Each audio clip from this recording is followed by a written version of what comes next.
Hello, everyone. Welcome to another episode of GrownMannerisms. I'm your host, John.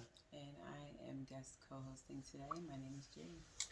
So, today we want to do part two of our the first episode, which was about how the way we were parented affects the way we parent.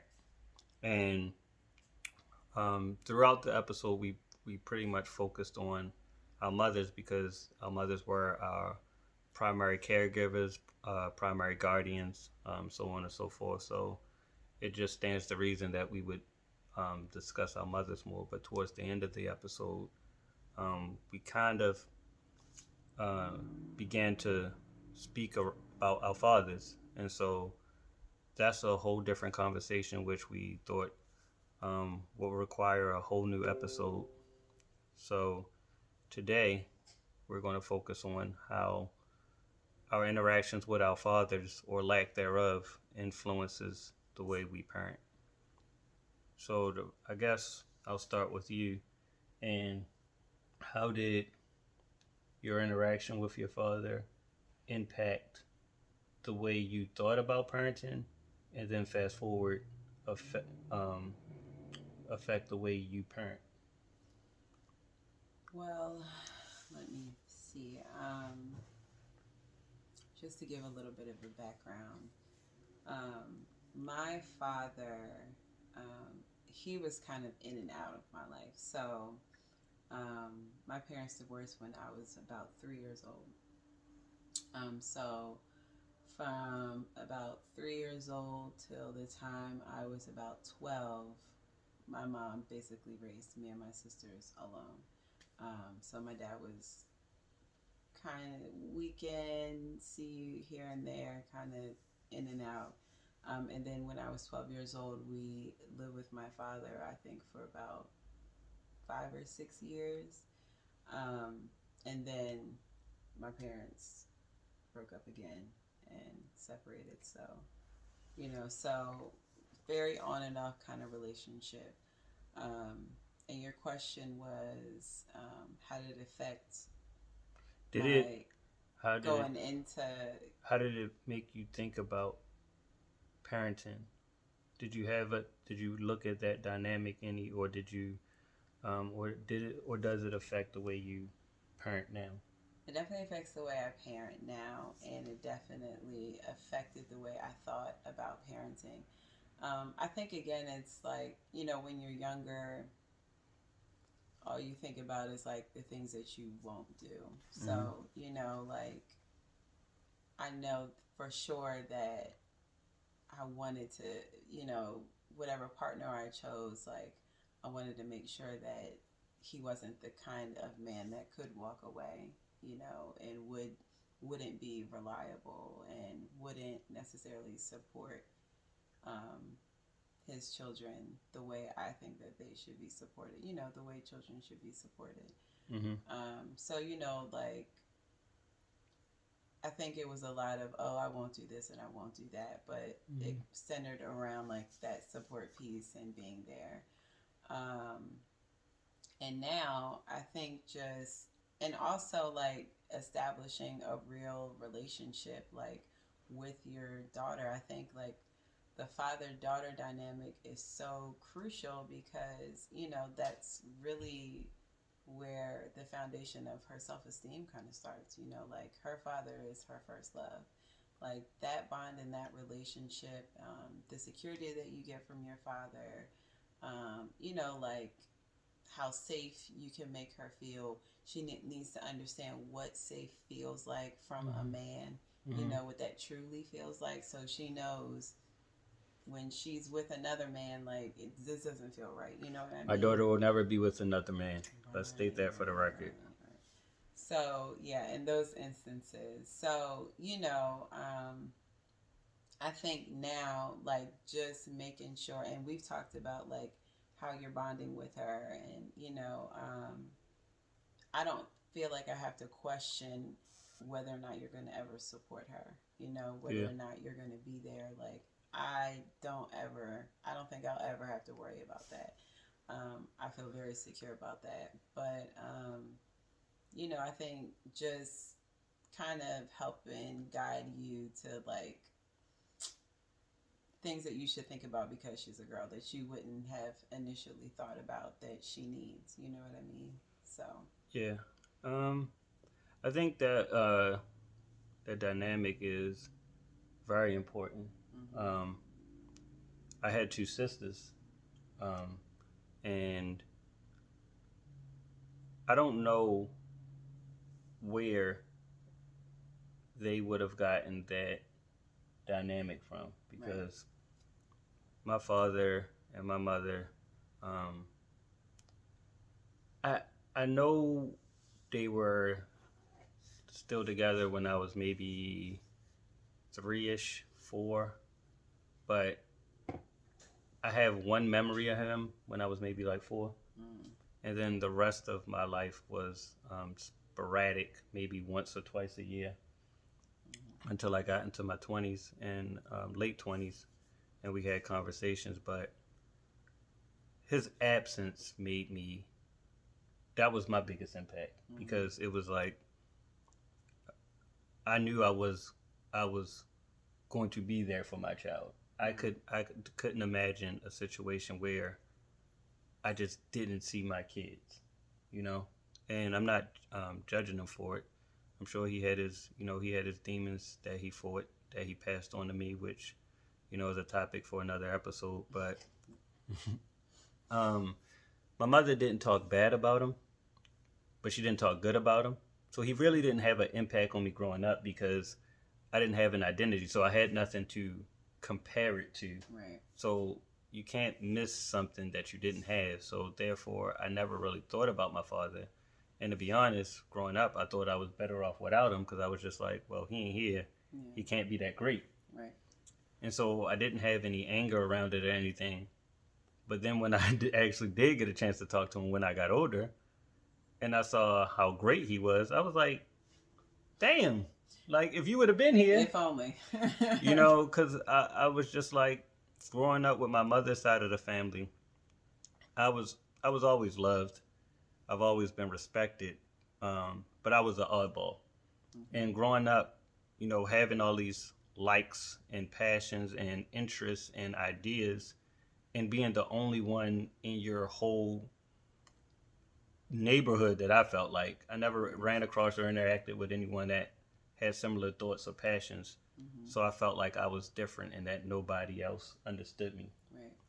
Even though the people I had around me respected me, they didn't really understand me. Right. You So just. having a conversation with my father, we talked for like 7 hours when we had our initial real deep one-on-one. Mm-hmm. And I would just realize like, outside of having maybe a little bit of more of my mother's temperament, I was just like my father.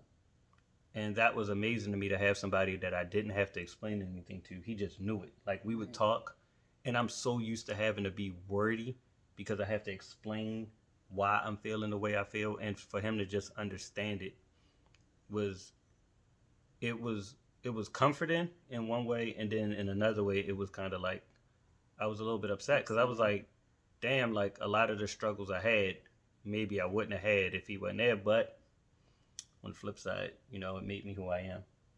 Yeah. And so when I think about now having a daughter, you know, there was a lot of, you know, I would say not having my father also made me think about how I wanted to interact with my child's mother, you Mm-hmm. know, Yes. because their relationship was non-existent um, in my view. Mm-hmm. But they had three kids together. We were all 3 years apart, so that's at least that's a 9 year span at They least that you. spend a lot of time So that means at together. some point there had to Right. be a connection and love and things like that. Yeah.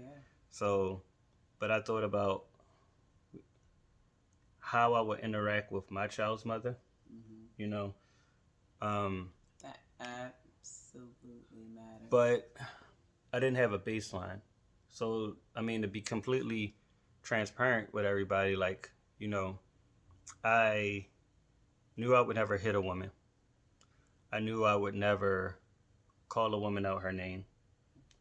and I knew I would never cheat on her. But that still leaves a lot of room For like to, thousands of other things. you know, being mentally supportive, emotionally available, Mm-hmm. um, just physically affectionate, Right. those type of things that maybe if I would have had a role model in that sense, because my mother didn't talk to me much about relationships either. So I Right. never got the birds and the bees talk. So my mother didn't teach me how I should treat a woman, and then I didn't have my father to teach me how to treat a woman. Right. So all I could do was make these blanket statements of what I wouldn't do, Mm-hmm. but it still didn't allow me to know what I would do. Right. And so with a daughter, even though I had already raised girls with my nieces, um, there still was a more hands-on.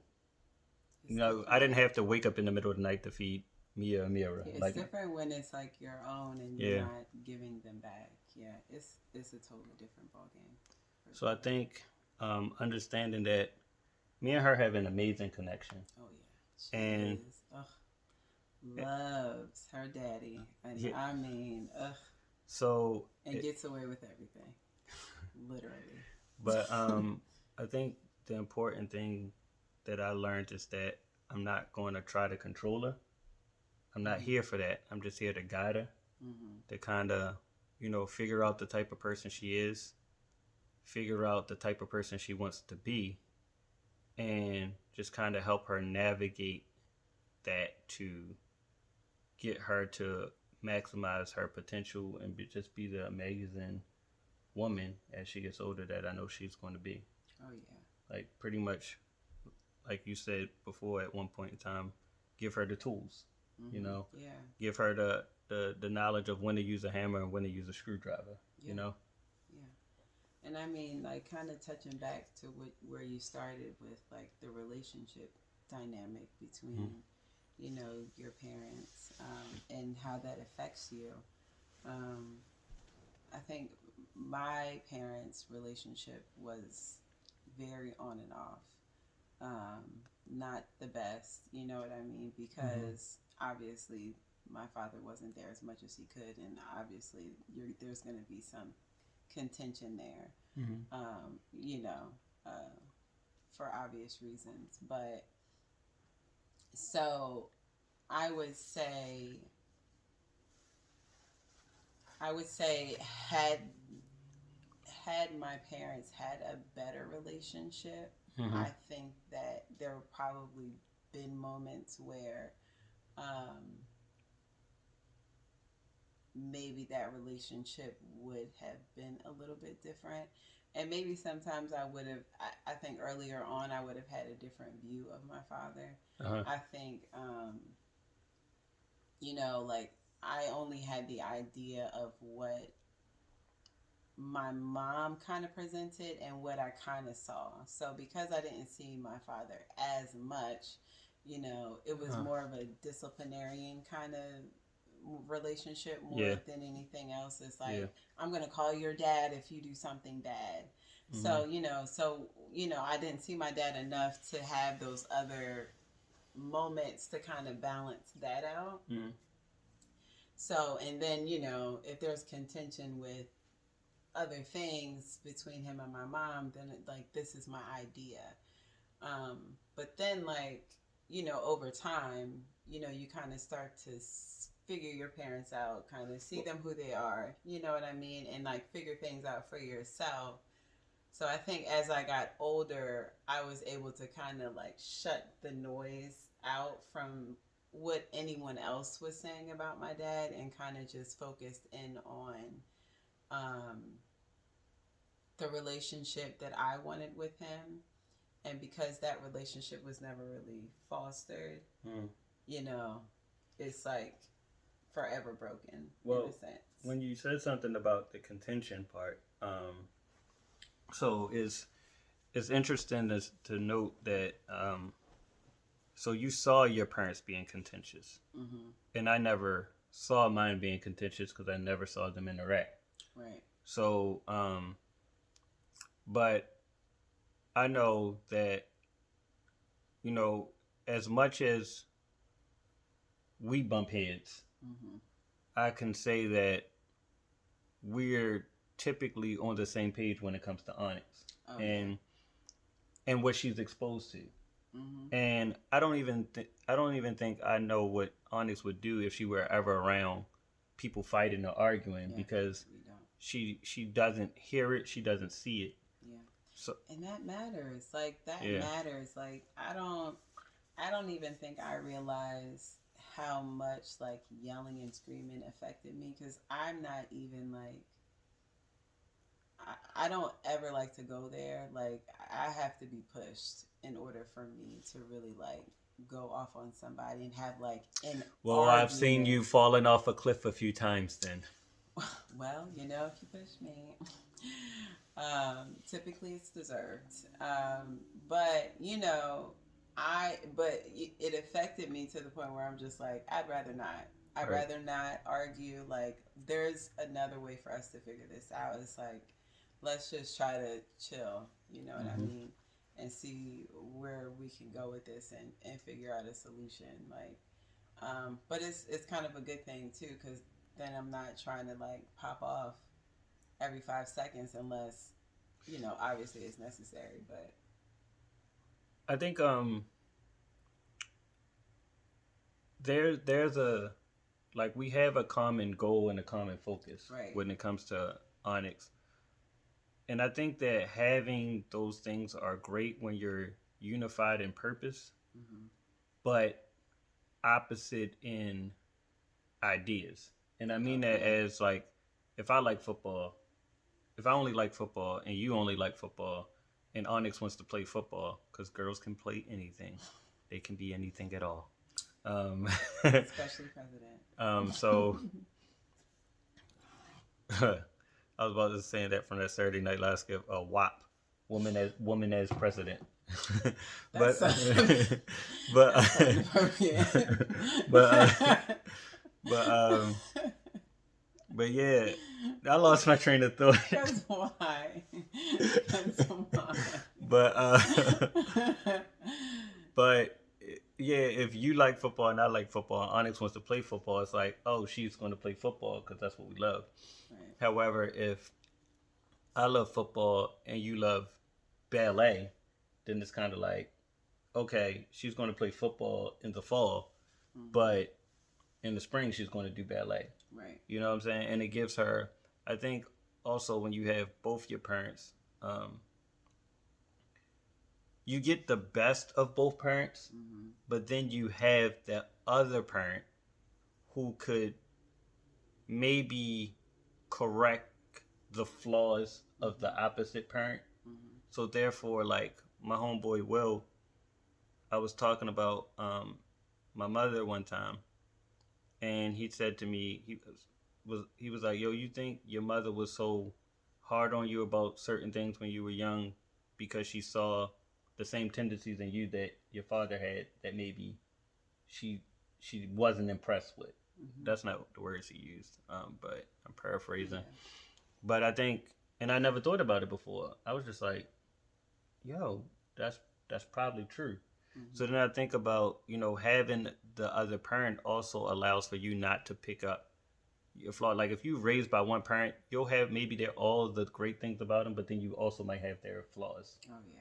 And so having that other parent to be like, no, no, no, no, no. If you see Onyx doing something that I struggle with, not only will you try to correct her behavior, but you will send her to me and be like, John, like, I'm a messy eater, you know? So if me and Onyx eating cookies, They're everywhere. yeah, so it's kind of like, so you would correct that, like, don't mimic your father. But if it's just me and her, she doesn't have that Crumbs for contrast. days. Yeah. Crumbs for days. So I think that's very important as well. Yeah. I mean, you like what I will say, like, I was lucky enough to live with my father for a short period of time, and even I'm though, glad you like, said lucky. yeah, I mean, I didn't hear sarcasm in that. there's no sarcasm there, because even though like we didn't foster a great relationship, me and my father are just like you and your father, very similar. Mm-hmm. So much like you, I was different and I was quiet. Like I don't really talk unless it's absolutely necessary to speak. Small talk for what? But like getting to know him helped me kind of like, okay, there are other people that are kind of like this, and you know what I mean. And Let it me interject real also quick. Let me okay. interject real quick. And this don't have to be anything personal towards your situation, Mm-hmm.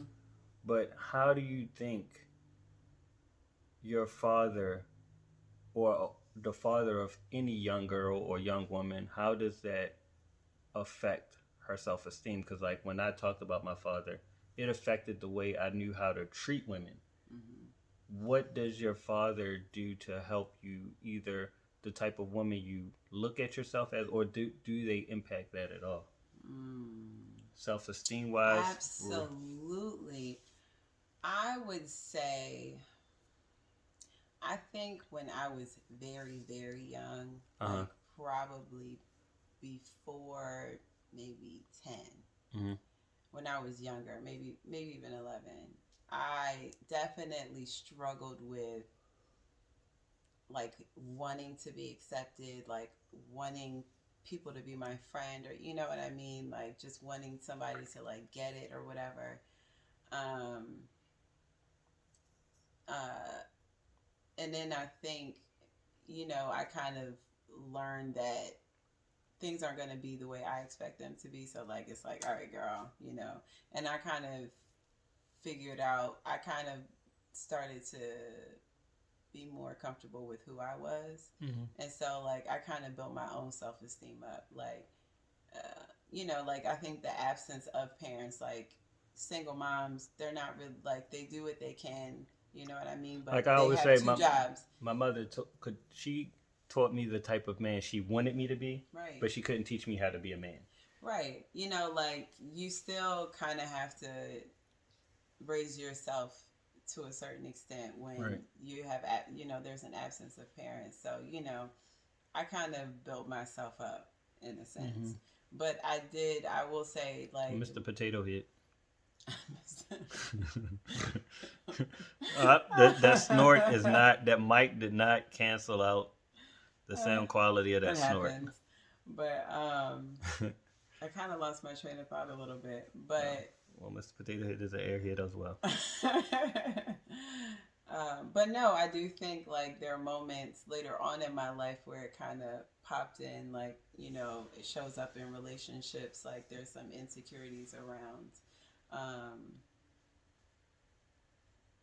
being wanted, or, like just things that you would maybe accept or not accept from certain people, Mm-hmm. because it's like, this is what you see, or this is what you know, or this happened. So, um, but I don't think I would say as far as self esteem goes. But I feel like you also asked me another question, and I kind of forgot when I was No, I mean, explaining myself. I think that you gave a well-rounded general answer, um, especially since it wasn't designed to be, personal, but No, it's as a, okay. I just wanted to make sure I no, answered your I question. feel like you answered it, because my mother. Oh, I know what I wanted to add. You were talking about how that correlates with Onyx's self esteem as well. I was going to say that when, like, my mother affected my self esteem in a sense of, she was, because she wanted me to be tough, Mm-hmm. and she wanted me to be the perfect man. Mm-hmm. Perfect was used a lot. Like perfect was like, you're not allowed to make mistakes as a man, Yes. and so it influenced my self esteem in the sense of, I was always putting pressure on myself to be perfect. Mm-hmm. So there's a lot of that, and so with my father not there to give me that male, I guess,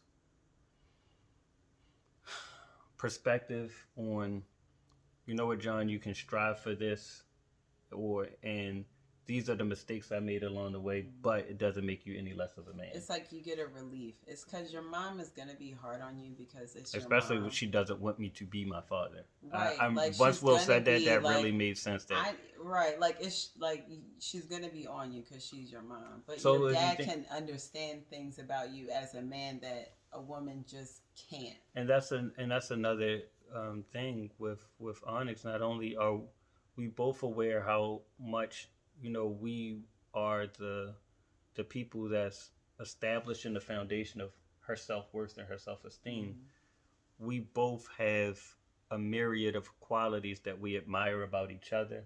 Yeah. So, you know, there's a lot of things in your personality I want her to have.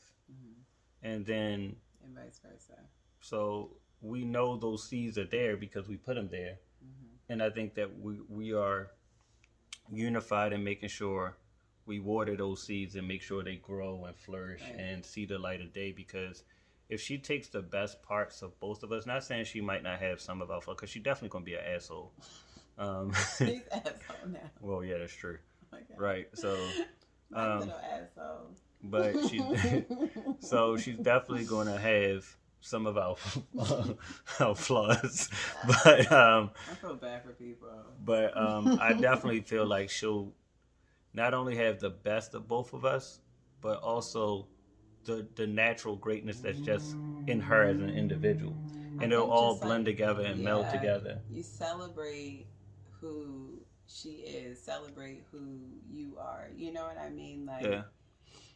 if you just do that, and if the respect is there and the love is there, you know what I mean? Mm-hmm.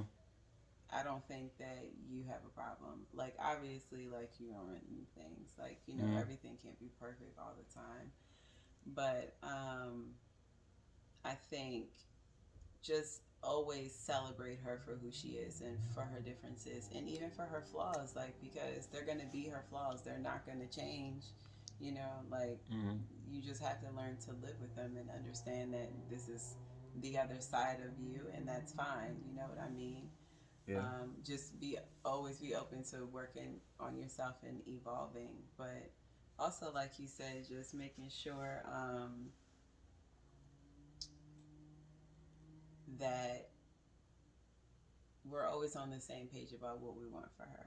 Mm-hmm. Like, we know that, I always say I want her to be boundless, and free and, belong to no one and everything.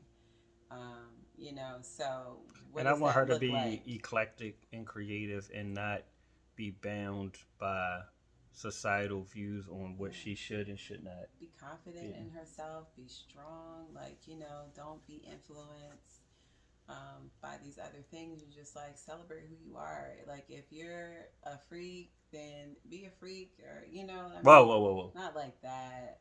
Oh, all right. Anyway, You know what I mean? yeah. Well, Like, geek. okay, I got you. Chill out. Chill out. Um, Our child. yeah, that's what Our child. Chill out. But you know what I mean? Like, celebrate her quirks and, all the things that might make her weird or whatever. You know what I mean? Like, there's beauty in all the parts of who she is, even the ugly parts, and just her being okay with that so that she can, reach her highest heights and be this beautiful flower. that was somebody cue the Drake music Oh with God, violins in the Drake. background. I don't do Drake. But I think that's the perfect way to end this episode. Yeah. And I think that the quote for this episode, or what people should, if they take anything from it, just think about how as a parent you are the biggest influence and the biggest asset or detriment to your child's self-esteem, self-worth.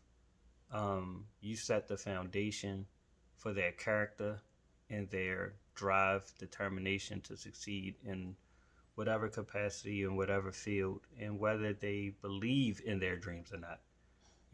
Not just following their dreams, whether they believe their dreams are possible. That is, your biggest influence. And we're going to wrap it up like that. Thank you for tuning Amen. in. I'm That was John. good. And I'm Jade. Thank you guys for listening.